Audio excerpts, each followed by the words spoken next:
You can't let go of your avoidant because they got you hooked on a drug called almost. You ended relationships before.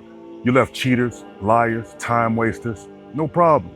But this one, this avoidant, feels like withdrawal. Not because they love you right, but because they love you wrong in just the right way to trigger your nervous system into a trap. This ain't love, this is psychological warfare disguised as a soulmate spark. They didn't give you love, they gave you hope.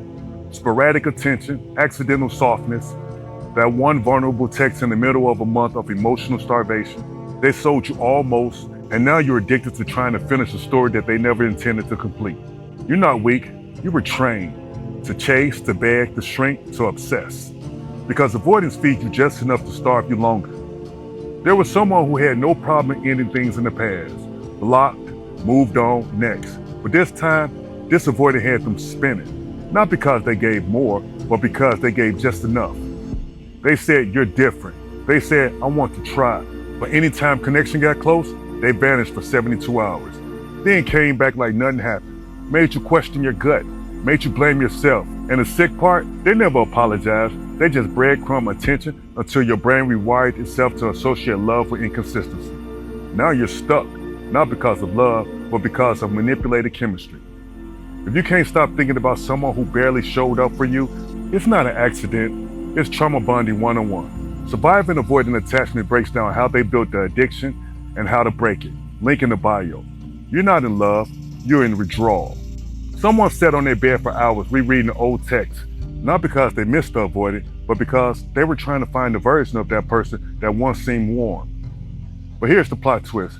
That version was a sales pitch. The beginning, a mask. The deep connection, a mirror. They mirror what you crave, reflecting your needs back to you.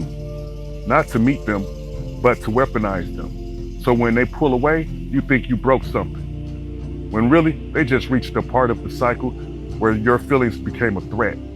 Avoidants don't love you. They want access without obligation. So they build emotional credit they never planned to repay.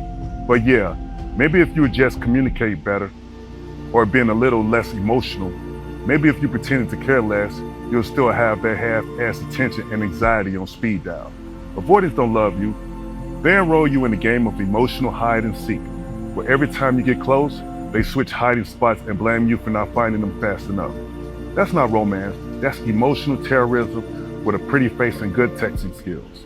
This wasn't about closure, this was about control. And surviving avoidant attachment is how you burn the entire blueprint they used to hook you. It's not just a book, it's an escape route. Link in the bio.